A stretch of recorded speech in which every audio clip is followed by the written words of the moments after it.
ও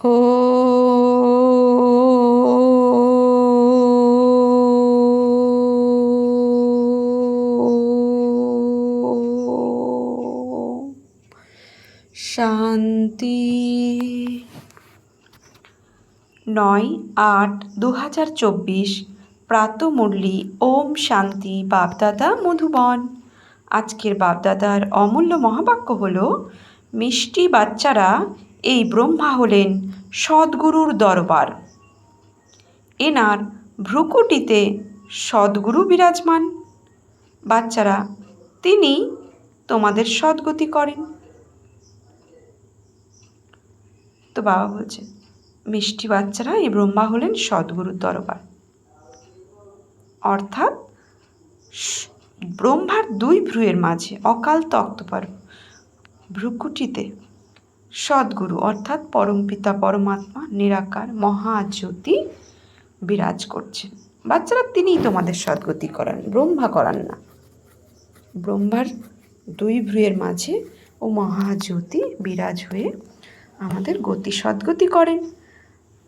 প্রশ্ন, বাবা তার বাচ্চাদের কোন গোলামির থেকে মুক্ত করতে এসেছেন?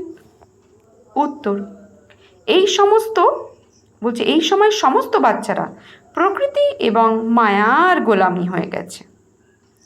এই সময় সমস্ত বাচ্চারা প্রকৃতি এবং মায়ার গোলাম হয়ে গেছে। তো 5 তত্ত্ব, প্রকৃতি, অগ্নি, জল, বায়ু, আকাশ, পৃথিবী, তো এই 5 তত্ত্বের দ্বারা নির্মিত আমার শরীররূপী প্রকৃতি। তো আমি শরীরের গোলামি হয়ে গেছি। শরীরকে চালানোর মালিক আমি আত্মা, এটা ভুলে গেছি। যার কারণে আমরা শরীর ভেবে ভেবে শরীরেরও পরিবশীভূত হয়ে গেছি, শরীররূপী প্রকৃতির গোলাম হয়ে গেছি। বাবা এখন এই গোলামির থেকে মুক্ত করেন। অর্থাৎ বাবা বলেন, তুমি এই প্রকৃতি অর্থাৎ 5 তত্ত্বের দ্বারা নির্মিত শরীর নও, তুমি এই শরীরকে চালানোর মালিক, 2 ভ্রুয়ের মাঝে অবস্থানকারী। তো এক পরম মুখ্য জ্যোতি, পরম জ্যোতি তো পরম পিতা পরমাত্মা। তো তুমি এক বিন্দু জ্যোতি আত্মা। তো এই আত্মা, তুমি এই শরীররূপী প্রকৃতিকে চালাচ্ছ। এই শরীর অর্থাৎ এই শরীররূপী 5 তত্ত্বের দ্বারা নির্মিত যে শরীররূপী প্রকৃতি, তার মালিক তুমি।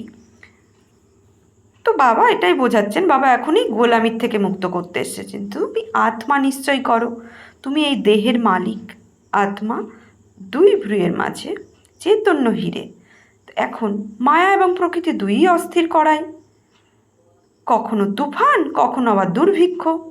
এরপর তোমরা এখন মালিক হয়ে যাবে।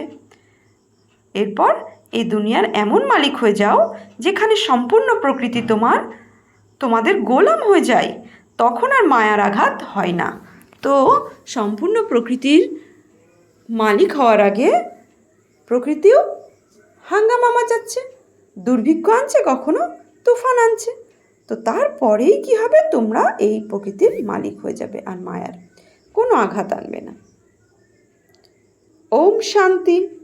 মিষ্টি মিষ্টি রুহানি বাচ্চারা বোঝে যে ইনি সুপ্রিম বাবাও আবার সুপ্রিম শিক্ষকও। কালকের মুরলিতে বাবা বলেছে, এই 3 রূপে বাবাকে ইয়াদ করো, বাবা, টিচার, আবার সদ্গুরু। আজকেও বাবা বলছেন, ইনি সুপ্রিম বাবাও আবার সুপ্রিম শিক্ষকও। তিনি এই বিশ্বের আদি, মধ্য এবং অন্তের রহস্য বুঝিয়ে বলেন। আবার তিনি সুপ্রিম গুরুও। তাহলে এ তো হয়ে গেল সদ্গুরু দরবার। দরবার তো হয়, তাই না?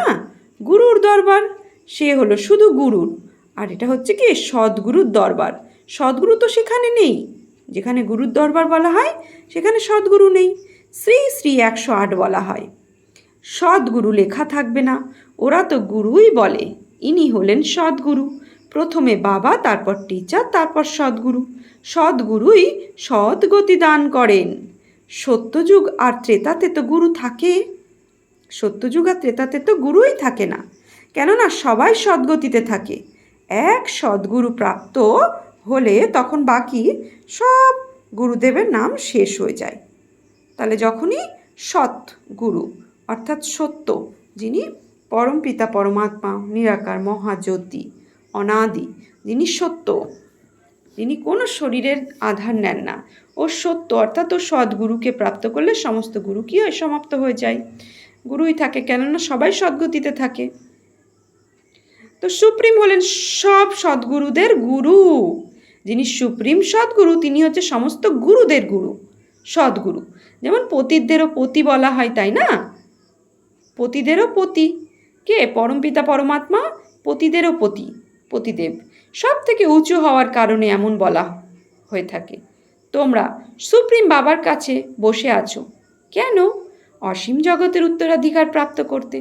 এ হলো অসীম জগতের উত্তরাধিকার। তিনি যেমন বাবাও শিক্ষকও। আর এই উত্তরাধিকার হলো নতুন দুনিয়া অমর লোকের জন্য, ভয়েসলেস ওয়ার্ল্ডের জন্য। ভয়েসলেস ওয়ার্ল্ড নতুন দুনিয়াকে, আর ভিশেস ওয়ার্ল্ড পুরনো দুনিয়াকে বলা হয়। সত্যযুগকে শিবালয় বলা হয়, কারণ সেটা শিব বাবার স্থাপন করা। বিকারী দুনিয়া হলো রাবণের স্থাপনা। তোমরা এখন সদ্গুরু দরবারে বসে আছো। এ কেবল তোমরা অর্থাৎ বাচ্চারাই জানো। বাবাই হলেন শান্তির সাগর। সেই বাবা যখন আসবেন,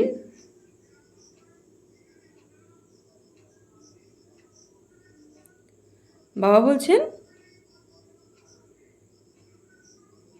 ভয়েসলেস ওয়ার্ল্ড নতুন দুনিয়াকে, আর ভিসেস ওয়ার্ল্ড পুরনো দুনিয়াকে বলা হয়। সত্যযুগকে শিবালয় বলা হয়, কারণ সেটা শিব বাবার স্থাপন করা। বিকারী দুনিয়া হলো রাবণের স্থাপনা। তোমরা এখন সদ্গুরু দরবারে বসে আছো। এ কেবল তোমরা অর্থাৎ বাচ্চারাই জানো। বাবাই হলেন শান্তির সাগর। সেই বাবা যখন আসবেন তখনই তো তিনি শান্তির উত্তরাধিকার প্রদান করবেন, পথ বলে দেবেন। বাকি এই জঙ্গলে শান্তি কোথা থেকে প্রাপ্ত হবে? তাই হাড়ের উদাহরণ দেন। শান্তি তো আত্মার গলার হার। তারপর যখন রাবণ রাজ্য শুরু হয় তখন অশান্তি শুরু হয়। ওই দুনিয়াকে তো সুখধাম, শান্তিধাম বলা হয়। সেখানে দুঃখের কোনো কথাই থাকে না। মহিমাও সদাই সদ্গুরুই করায়। গুরুর মহিমা কখনো শোনেননি। জ্ঞানের সাগর সে তো এক বাবাই। এইভাবে কখনো কি গুরুর মহিমা শুনেছ? না, ওই গুরুরা তো জগতের পতিত পাবন হতে পারে না। এ তো একই নিরাকার অসীম জগতের বড় বাবাকে বলা হয়। তোমরা এখন সঙ্গম যুগে দাঁড়িয়ে আছো। তোমাদের একদিকে হলো পতিত পুরনো দুনিয়া, অন্যদিকে হলো পাবন নতুন দুনিয়া। পতিত দুনিয়াতে গুরু তো অনেকই আছে। পূর্বে তোমরা এই সঙ্গম যুগের কথা জানতে না। বাবা এখন বুঝিয়েছেন যে এ হলো পুরুষোত্তম সঙ্গম যুগ। এরপরে আবার সত্যযুগ আসবে। এই চক্র ঘুরতেই থাকে। এই কথা বুদ্ধিতে স্মরণে থাকা দরকার। আমরা সবাই হলাম ভাই ভাই। তাই অসীম জগতের বাবার কাছ থেকে উত্তরাধিকার প্রাপ্ত হয়। শুধু প্রাপ্ত হয় না, বলছে অসীম জগতের বাবার কাছে অবশ্যই উত্তরাধিকার প্রাপ্ত হয়। এ কথা কেউই জানে না। কত বড় বড় পজিশনের মানুষ আছে, কিন্তু তারাও কিছুই জানে না। বাবা বলেন যে আমি তো তোমাদের সকলের সদ্গতি করি। তোমরা এখন সেন্সেবল হয়েছ। পূর্বে তো কিছুই জানতে না। এই দেবতাদের সামনে গিয়ে তোমরা বলতে আমরা সেন্সলেস। দেবী দেবতার সামনে গিয়ে বলতে আমরা সেন্সলেস, আমাদের মধ্যে কোনো গুণ নেই, তুমি গুণবান, আমি নির্গুণহার। তো এইভাবে বলতাম, তুমি কত উঁচু, আমি কত নিচু, তুমি আমাদের দয়া করো। এখন এই দেবতাদের চিত্র দয়া করবে কি? এ কথা জানেই না। দয়ালুকে এমন বলেও থাকে, ও গডফাদার দয়া করো। কোনো দুঃখের বিষয় এলে তখন অবশ্যই বাবাকে স্মরণ করে। তোমরা এখন এমন কথা বলবে না। বাবা তো হলেন বিচিত্র। তিনি সামনে বসে আছেন, তাই তো তিনি আমাদেরকে নমস্কার করেন। তোমরা সবাই হলে চিত্রধারী, আমি হলাম বিচিত্র। আমি কখনোই চিত্র ধারণ করি না। আমার চিত্রের কোনো নাম বলো। ব্যাস তোমরা শিব বাবাই বলবে। আমি এই শরীর লোন নিয়েছি, সেও পুরনো থেকেও পুরনো জুতো। ব্রহ্মার শরীর পুরনো থেকেও পুরনো জুতো। আমি এনার মধ্যে প্রবেশ করি। এই শরীরের মহিমা কোথায় করা হয়? এই তো পুরনো শরীর অ্যাডপ্ট করেছি, কিন্তু মহিমা কার হয় কি? বলছে এই শরীরের মহিমা করা হয় কি না? সে তো এটা বোঝানোর জন্য যে এমন ছিল, আবার আমার দ্বারা গৌর অর্থাৎ সুন্দর হয়ে যাবে। বাবা এখন বলেন, আমি যা শোনাই তা জাজ করো। আমি যদি রাইট হই তাহলে সেই রাইটকে স্মরণ করো। বাবা বলছে নিজের বুদ্ধি আছে, বুদ্ধি যুক্তি দিয়ে জাজ করো যে রাইট কী আর রং কী। তো বাবা বলছেন আমি যদি রাইট হই তাহলে শুধু বুদ্ধি দিয়ে আমাকেই স্মরণ করো, তার কথাই শোনো। আনরাইট কিছু শোনো না, সেসবকে ইভিল বলা হয়, অর্থাৎ ভুল। Talk no evil, think no evil, see no evil. বাবা বলে না, মন্দ না বলো, মন্দ না দেখো, মন্দ না চিন্তা করো। তো সে নো ইভিল, মন্দ জিনিস দেখো না। এই চোখ দিয়ে যা কিছু দেখো সে সবই ভুলে যাও। এখন তো তোমাদের নিজের ঘরে ফিরে যেতে হবে। বাবা রোজ রোজ আমাদের বুদ্ধিকে পরম ধামের দিকে নিয়ে যাচ্ছে, কেননা আমাদের এখন কোথায় যেতে হবে? ঘরে ফিরে যেতে হবে। ঘরে ফিরে যাওয়ার সময় এসে গেছে। তারপর আবার তোমাদের নিজের সুখধাম আসবে, অর্থাৎ সত্যযুগে আসবে। বাকি এসব যা কিছুই আছে সবই যেন মৃত, টেম্পোরারি। নাই পুরনো শরীর থাকবে, নাই দুনিয়া থাকবে। আমরা নতুন দুনিয়ার জন্য পুরুষার্থ করছি। এই ওয়ার্ল্ডের হিস্ট্রি, জিওগ্রাফি আবারও রিপিট হয়। তোমরা এখন নিজেদের রাজ্য ভাগ্য গ্রহণ করছো। তোমরা জানো যে কল্প বাবার আসনে কল্পে কল্পে বাবা আসেন রাজ্য ভাগ্য দান করতে। তোমরাও বলো, বাবা পূর্বকল্পেও মিলিত হয়েছিলাম, উত্তরাধিকার গ্রহণ করেছিলাম, নর থেকে নারায়ণ হয়েছিলাম। বাকি সবাই তো আর এরকম পদ প্রাপ্ত করবে না। নম্বরের কোনো আর তো হবেই। এ হলো স্পিরিচুয়াল ইউনিভার্সিটি। এখানে স্পিরিচুয়াল ফাদার পড়ান, বাচ্চারাও পড়ায়। কেউ যদি প্রিন্সিপালের সন্তান হয় সেও সার্ভিসে লেগে যায়, তার স্ত্রীও পড়াতে শুরু করে। তাদের কন্যারা যদি খুব ভালোভাবে পড়ে তাহলে তারাও পড়াতে পারে, কিন্তু তারা তো অন্য পরিবারে চলে যায়। এখানে তো কন্যাদের চাকরি করার সাধারণত নিয়ম নেই। নতুন দুনিয়াতে পদ প্রাপ্ত করার সব কিছু এই পড়ার উপর নির্ভর করে। এই সব কথাই দুনিয়া জানে না। লেখা থাকে, ভগবানও বাচ্চু, হে বাচ্চারা, আমি তোমাদের রাজার রাজা বানাই। আমি তোমাদের থোড়ায় এমন কোনো মডেল বানাই যেমন দেব দেবীদের চিত্র বানানো হয়। তোমরা তো ঈশ্বরীয় পাঠ গ্রহণ করে সেই পদ প্রাপ্ত করো। ওরা তো মাটির চিত্র তৈরি করে সেই পদ প্রাপ্ত করে। ওরা তো মাটির চিত্র তৈরি করে পূজা করার জন্য। এখানে তো আত্মা পড়াশুনো করে। এরপর তোমরা সংস্কার নিয়ে যাবে। দেবী গুণের সংস্কারের শৃঙ্গার করছেন ভগবান এখন।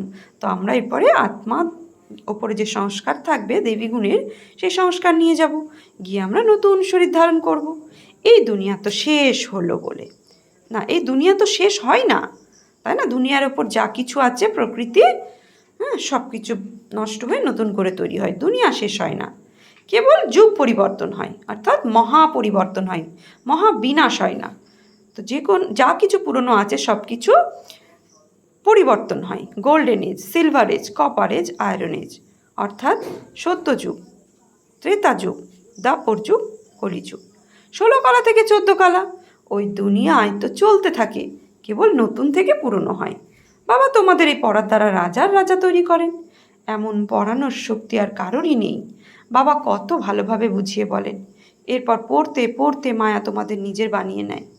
তবুও যে যতটা পড়বে সেই অনুসারে তারা অবশ্যই স্বর্গে আসবে। এই উপার্জন কখনোই নষ্ট হবে না। অবিনাশী জ্ঞানের কখনোই বিনাশ সম্ভব নয়। ভবিষ্যতে আরও আসতে থাকবে। কোথায় আর যাবে? দোকান তো একটাই, আসতেই হবে এখানে। বাবা কি বলছেন? এখানে আসতেই হবে। শ্মশানে যখন মানুষ যায় তখন খুব বৈরাগ্য আসে, ব্যাস এই শরীর এইভাবেই ত্যাগ হবে। তাহলে আমরা কেন পাপ করব? পাপ করতে করতে বলছে আমরা এইভাবেই মারা যাব, এমন সব খেয়ালে আসে। একে বলা হয় শ্মশানের বৈরাগ্য। তখন বুঝতেও পারে যে মৃত্যুর পর আমরা অন্য শরীর ধারণ করব, কিন্তু জ্ঞান তো নেই, তাই না? বাচ্চারা, এখানে তো তোমাদের বোঝানো হয় যে এই সময় তোমরা এখানে বিশেষ করে মৃত্যুর জন্য নিজেকে তৈরি করছো, কেননা এখানে তো টেম্পোরারি আছে। এই পুরনো শরীর ত্যাগ করে তোমরা নতুন দুনিয়াতে যাবে। বাবা বলেন যে বাচ্চারা, তোমরা আমাকে যত স্মরণ করবে ততই তোমরা পাপমুক্ত হতে থাকবে। এ সহজের থেকেও সহজ, আবার ডিফিকাল্টও। বাচ্চারাও, বাবা কি বলছেন, সহজের থেকে সহজ আবার ডিফিকাল্টও। বাচ্চারা যখন পুরুষার্থ করতে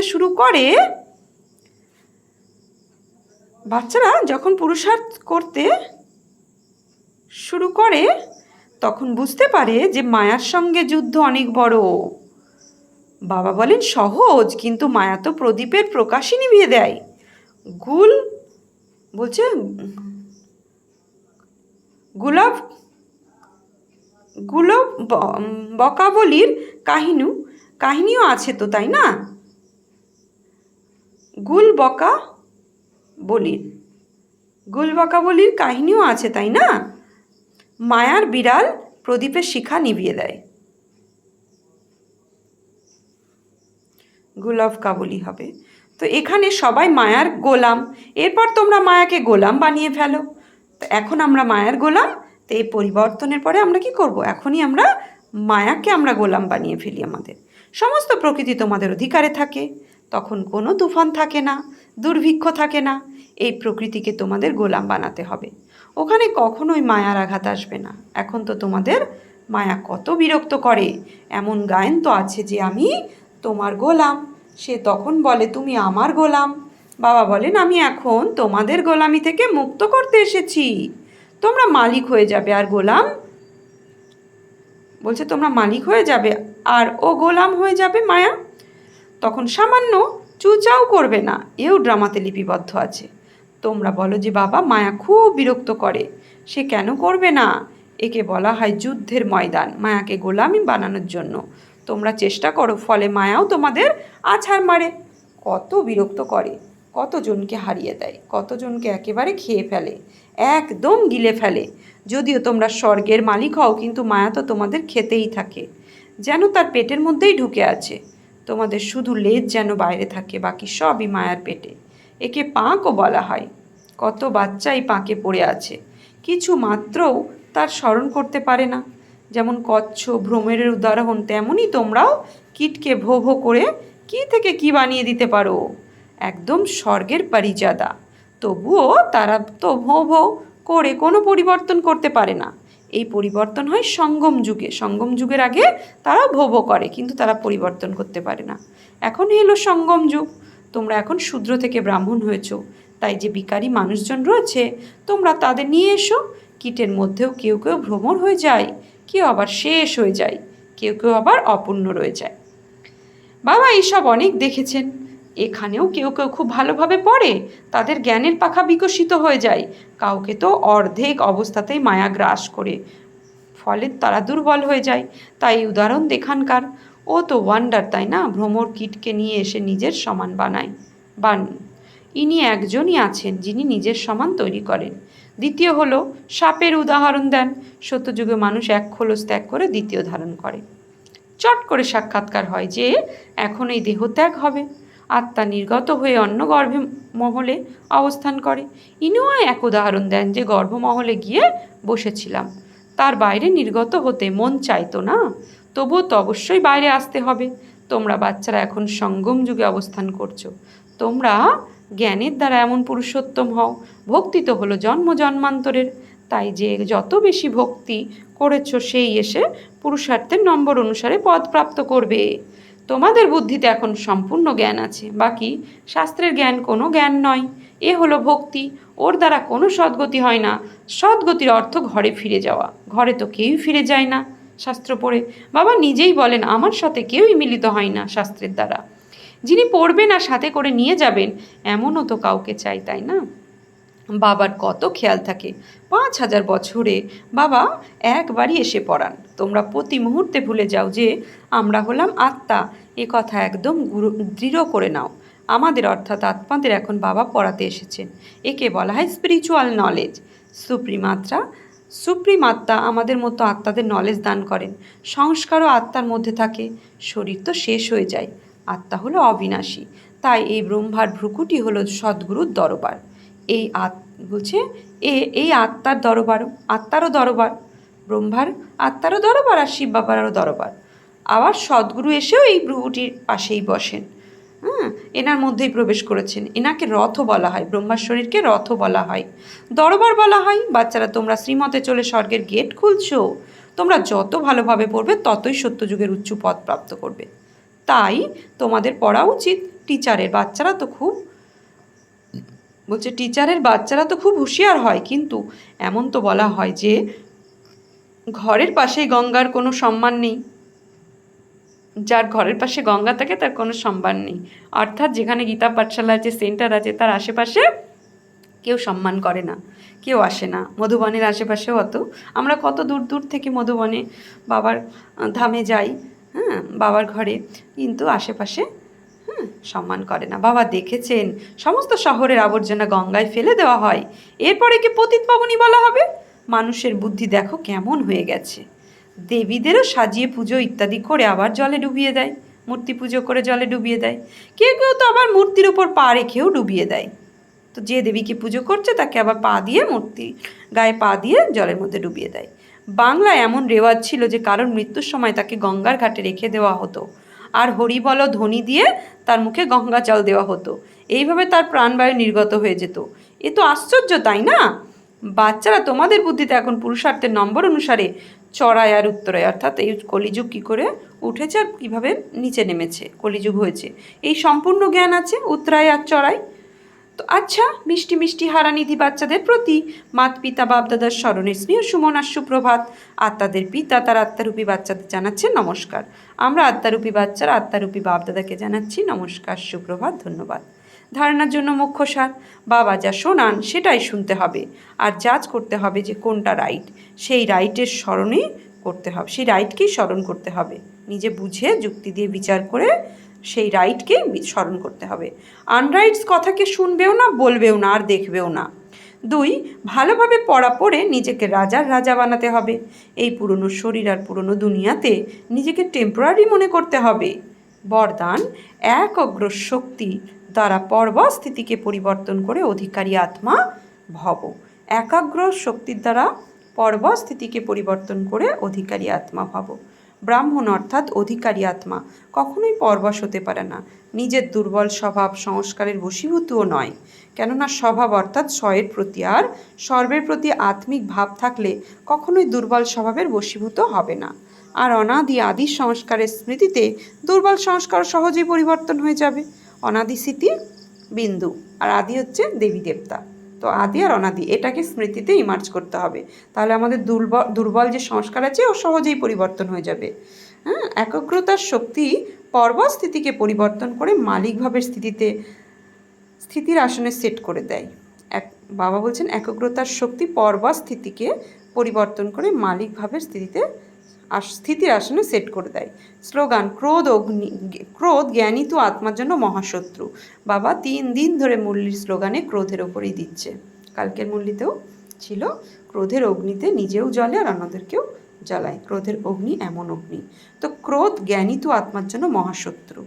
আজকে সমান নেব আমি অধিকারী আত্মা, সমস্ত প্রকৃতি আর মায়ার ওপর, মায়াকে বশ করে অধিকারী আত্মা। তাহলে আমি অধিকারী আত্মা, পর্বস্থিতিকে পরিবর্তন করে আমি অধিকারী আত্মা।